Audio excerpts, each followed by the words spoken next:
ಸಂಪುಟ ಪುನರಚನೆ ವಿಚಾರವಾಗಿ ಬೆಂಗಳೂರಿನಲ್ಲಿ ಮಾತನಾಡಿದ ಸಚಿವ ಸತೀಶ್ ಜಾರಕಿಹೊಳಿ, ನವೆಂಬರ್ ಕ್ರಾಂತಿ ಎಲ್ಲ ಆಗೋದಿಲ್ಲ, ಇನ್ನೊಂದು 20ರಿಂದ 30 ದಿನ ಅಷ್ಟೇ ಇದೆ, ಮುಂದೇನಾಗತ್ತೆ ನೋಡ್ಬೇಕು. ಕ್ರಾಂತಿ ಆಗೋದಕ್ಕೆ ಹೈಕಮಾಂಡ್ ಬಿಡಬೇಕಲ್ವಾ? ಹೈಕಮಾಂಡ್ ಕ್ರಾಂತಿ ಮಾಡೋಕ್ ಬಿಡೋದಿಲ್ಲ. ಪಕ್ಷದ ಹೈಕಮಾಂಡ್ ಯಾರನ್ನ ಏನ್ ಮಾಡಬೇಕು ನಿರ್ಧಾರ ಮಾಡುತ್ತೆ ಅಂತ ಹೇಳಿದ್ರು.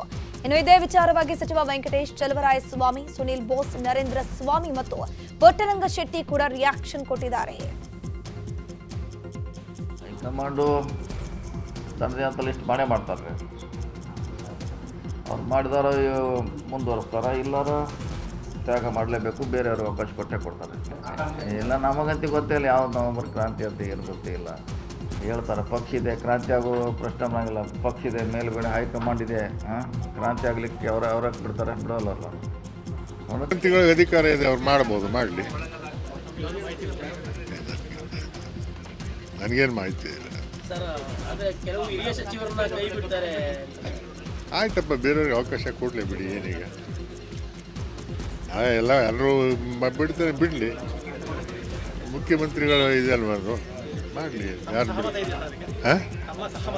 ಖಂಡಿತ ಇದೆ. ಖಾತೆ ಬದಲಾವಣೆ ಆಗಲಿ, ಕೈ ಬಿಡೋದಾಗಲಿ, ಹೊಸಬರು ತಗೊಳ್ಳೋದಾಗಲಿ ಮುಖ್ಯಮಂತ್ರಿಯವರ ಅಧಿಕಾರ ಇರುತ್ತೆ. ಅದರ ಜೊತೆಗೆ ಪಾರ್ಟಿ ಜೊತೆ ಕೂತ್ಕೊಂಡು ಮಾತನಾಡಿ ತೀರ್ಮಾನ ತಗೊಳ್ತಾರೆ. ಸೊ ಅದರಿಂದ ಬಹುಶಃ ನವೆಂಬರ್ 20 ಅಥವಾ ನವೆಂಬರ್ 30 ಡಿಸ್ಕಷನ್ ಆಗುತ್ತೆ. ನಾಯಕತ್ವ ಏನಿದ್ರೂ ಮೊನ್ನೆ ಮುಖ್ಯಮಂತ್ರಿಯವರೇ ಸ್ಪಷ್ಟವಾಗಿ ಹೇಳಿದ್ದಾರೆ.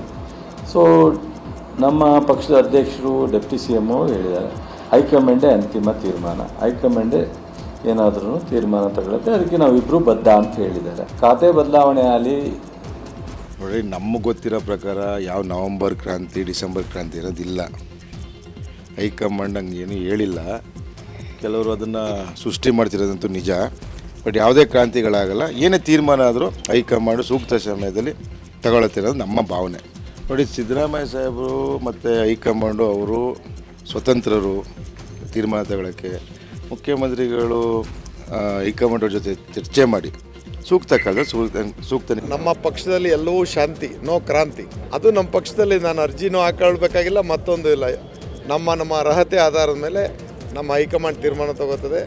ಯಾರು ಬೇಡಿಕೆ ಇಟ್ಕೊಂಡು ಹೋಗಂಗಿಲ್ಲ, ಯಾರು ಅಪಸ್ವರನೂ ಎತ್ತಂಗಿಲ್ಲ, ಯಾರು ಅಪನಂಬಿಕೆನೂ ಇಟ್ಕೋಬೇಕಲ್ಲ. ನಾವೆಲ್ಲ ಶಿಸ್ತಿನ ಪಕ್ಷದ ಸಿಪಾಯಿಗಳು.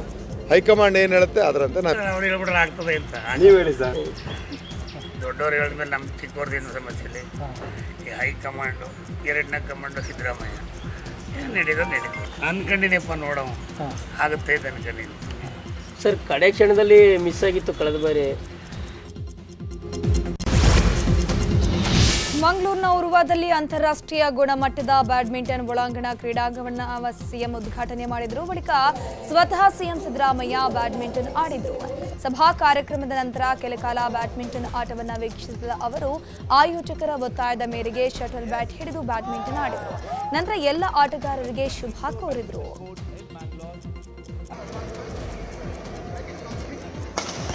ನಾನು ಹೈಸ್ಕೂಲಲ್ಲಿದ್ದಾಗ ಆಡ್ತಿದ್ದೆ, ಬ್ಯಾಡ್ಮಿಂಟನ್ ಆಡ್ತಿದ್ದೆ.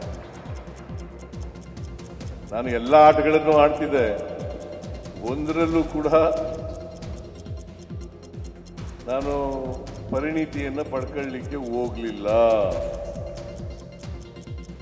ಕಬಡ್ಡಿ ಆಡ್ತಿದ್ದೆ, ಫುಟ್ಬಾಲ್ ಆಡ್ತಿದ್ದೆ, ಬ್ಯಾಡ್ಮಿಂಟನ್ ಆಡ್ತಿದ್ದೆ, ಆಮೇಲೆ ಕ್ರೀಡೆಗಳಲ್ಲೂ ಕೂಡ ಭಾಗವಹಿಸ್ತಾ ಇದ್ದೆ, ಆಟೋಟಗಳಲ್ಲೂ ಕೂಡ ಭಾಗವಹಿಸ್ತಾ ಇದ್ದೆ. ಅದರಲ್ಲಿ ಒಂದರಲ್ಲೂ ಕೂಡ ಪರಿಣಿತಿ ಆಗಲಿಲ್ಲ. ಕರ್ನಾಟಕದಿಂದ ಕಲಬುರಗಿಯ ಚಿತ್ತಾಪುರದಲ್ಲಿ ನವೆಂಬರ್ 2ರಂದು ಆರ್ಎಸ್ಎಸ್ ಪಥ ಸಂಚಲನ ವಿಚಾರದಲ್ಲಿ ಜಟಾಪಟಿ ಮುಂದುವರೆದಿದೆ.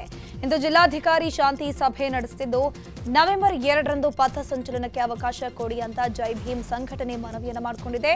ಈ ಮೂಲಕ ನವೆಂಬರ್ 2ರಂದು ಪಥ ಸಂಚಲನಕ್ಕೆ ಅನುಮತಿ ಕೇಳಿರುವ ಸಂಘಟನೆಗಳ ಸಂಖ್ಯೆ 11ಕ್ಕೆ ಏರಿಕೆಯಾಗಿದೆ. ರಾಜ್ಯ ಪೊಲೀಸ್ ಸಿಬ್ಬಂದಿಗಳಿಗೆ ಸ್ಲೋಚ್ ಕ್ಯಾಬ್ ಬದಲಿಸಿ ಪೀಕ್ ಕ್ಯಾಪ್ ನೀಡುವ ಕಾರ್ಯಕ್ರಮ ಇಂದು ನಡೆಯಲಿದೆ. ವಿಧಾನಸೌಧದ ಬ್ಯಾಂಕ್ವೆಟ್ ಹಾಲ್ನಲ್ಲಿ ಬೆಳಗ್ಗೆ 11 ಗಂಟೆಗೆ ಕಾರ್ಯಕ್ರಮ ನಡೆಯಲಿದ್ದು ಮುಖ್ಯಮಂತ್ರಿ ಸಿದ್ದರಾಮಯ್ಯ ಉದ್ಘಾಟಿಸಲಿದ್ದಾರೆ. ವಿಧಾನಸೌಧದ ಬ್ಯಾಂಕ್ವೆಟ್ ಹಾಲ್ನಲ್ಲಿ ಕಾರ್ಯಕ್ರಮ ನಡೆಯಲಿದ್ದು ಸಿಎಂ ಸಿದ್ದರಾಮಯ್ಯ, ಡಿಸಿಎಂ ಡಿಕೆ ಶಿವಕುಮಾರ್, ಗೃಹ ಸಚಿವರಾಗಿರುವಂತಹ ಡಾಕ್ಟರ್ ಜಿ ಪರಮೇಶ್ವರ್ ಸೇರಿ ಹಲವು ರಾಜಕೀಯ ಗಣ್ಯರು ಭಾಗಿಯಾಗಲಿದ್ದಾರೆ. ಇಂದಿನಿಂದ ಪೊಲೀಸ್ ಸಿಬ್ಬಂದಿ ಸ್ಲೋಚ್ ಕ್ಯಾಬ್ ಬದಲು ಪೀಕ್ ಕ್ಯಾಪ್ ಅನ್ನು ಬಳಸುತ್ತಾರೆ.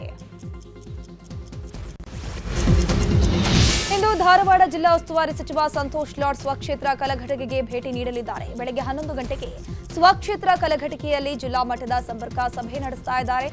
ಬಮ್ಮಿಗಟ್ಟಿ ಕ್ರಾಸ್ನಲ್ಲಿರುವಂತಹ ಪಟ್ಟಣ ಪಂಚಾಯಿತಿ ಸಾಂಸ್ಕೃತಿಕ ಭವನದಲ್ಲಿ ಜನಸಂಪರ್ಕ ಸಭೆ ನಡೆಯಲಿದೆ. ಜಿಲ್ಲೆಯ ವಿವಿಧ ತಾಲೂಕುಗಳ ಜನರು ತಮ್ಮ ಅಹವಾಲನ್ನು ಸಲ್ಲಿಸಲಿದ್ದಾರೆ. ಜಿಲ್ಲಾಧಿಕಾರಿಗಳು ಸೇರಿ ಜಿಲ್ಲಾ ಮಟ್ಟದ ಅಧಿಕಾರಿಗಳು ಉಪಸ್ಥಿತರಿರಲಿದ್ದಾರೆ. ಬೆಳಗಾವಿ ಡಿಸಿಸಿ ಬ್ಯಾಂಕ್ ಚುನಾವಣೆ ನಡೆದಿದೆ. ಇಂದು 4 ಸ್ಥಾನಗಳ ಅಧಿಕೃತ ಫಲಿತಾಂಶ ಪ್ರಕಟ ಆಗಲಿದೆ. ಕೋರ್ಟ್ನಲ್ಲಿ ವಿಚಾರಣೆ ಹಿನ್ನೆಲೆಯಲ್ಲಿ ಬಾಕಿ ಉಳಿದಿದ್ದ ಹುಕ್ಕೇರಿ, ನಿಪ್ಪಾಣಿ, ಬೈಲಹೊಂಗಲ, ಕಿತ್ತೂರು ತಾಲೂಕಿನ ಫಲಿತಾಂಶ ಪ್ರಕಟ ಆಗಲಿರುವಂತದ್ದು. ಅಕ್ಟೋಬರ್ 19ರಂದು ಬೆಳಗಾವಿಯ ಡಿಸಿಸಿ ಬ್ಯಾಂಕ್ ಚುನಾವಣೆ ನಡೆದಿತ್ತು. 16 ನಿರ್ದೇಶಕ ಸ್ಥಾನಗಳ ಪೈಕಿ 9 ತಾಲೂಕಿನ ನಿರ್ದೇಶಕರು ಅವಿರೋಧವಾಗಿ ಆಯ್ಕೆಯಾಗಿದ್ದರು. 7 ತಾಲೂಕಿನ ನಿರ್ದೇಶಕ ಸ್ಥಾನಕ್ಕೆ ನಡೆದಿದ್ದ ಚುನಾವಣೆಯಲ್ಲಿ 4 ಸ್ಥಾನಗಳ ಅಧಿಕೃತ ಫಲಿತಾಂಶ ಇಂದು ಹೊರಬೀಳಲಿದೆ. ಆರ್ಎಸ್ಎಸ್ ದೇಣಿಗೆ ಲೆಕ್ಕ ಕೊಡಲಿ ಎಂಬ ಪ್ರಿಯಾಂಕ್ ಖರ್ಗೆ ಹೇಳಿಕೆಗೆ ಪರಿಷತ್ನ ವಿಪಕ್ಷ ನಾಯಕ ಛಲವಾದಿ ನಾರಾಯಣಸ್ವಾಮಿ ವಾಗ್ದಾಳಿ ನಡೆಸಿದ್ದಾರೆ. ಬೆಂಗಳೂರಿನಲ್ಲಿ ಮಾತನಾಡಿರುವಂತಹ ಅವರು, ದೇಣಿಗೆ ಐಟಿ ಇಡಿ ಅವರನ್ನ ಕೇಳಲಿ, ಎಲ್ಲ ಕೂತ್ಕೊಂಡು ಕೇಳೋವರೆಗೂ ಉತ್ತರ ಕೊಡ್ತಾರಾ? ಯಾವ ಮುಖ ಇಟ್ಕೊಂಡು ಲೆಕ್ಕ ಕೇಳ್ತಾರೆ ಅಂತ ಆಕ್ರೋಶವನ್ನ ವ್ಯಕ್ತಪಡಿಸಿದ್ರು. ಬರ್ತದೆ ಏನು ಅನ್ನೋದು ಇನ್ಕಮ್ ಟ್ಯಾಕ್ಸ್ನವರು, ಇಡಿನವರು ಅವ್ರಿಗೆ ಕೇಳೋದು, ಅವ್ರಿಗೆ ಅಧಿಕಾರ. ಅದು ಎಲ್ಲೋ ಕೂತ್ಕೊಂಡು ಕೇಳೋರಿಗೆಲ್ಲನೂ ಉತ್ತರ ಕೊಟ್ಕೊಂಡಿರ್ತಾರೆ. ಅವರು ಕೇಳಲಿ, ಅವ್ರು ಕೇಳಿರೋದ್ರಲ್ಲಿ ಏನು ತಪ್ಪಿಲ್ಲ. ಅಥವಾ ನನಗನ್ಸೋದು ಒಂದ್ಸಾರಿ ಅವರು RSS ಕಚೇರಿಯಲ್ಲಿ ಕೂತ್ಕೊಂಡು ಪ್ರಶ್ನೆ ಮಾಡೋದು ಒಳ್ಳೆಯದು. ಬೀದಿಯಲ್ಲಿ ಮಾಡ್ತಿರ್ತಕ್ಕಂಥದ್ದು ಪ್ರಶ್ನೆಗಳಿದೆಯಲ್ಲ, ಇದೆಲ್ಲನೂ ಗಾಳಿಯಲ್ಲೇ ಗುಂಡು ಹೊಡಿತಾ ಇದ್ದಾರೆ ಅವರನ್ನು ಅಂತ ಅನಿಸ್ತದೆ ನನಗೆ.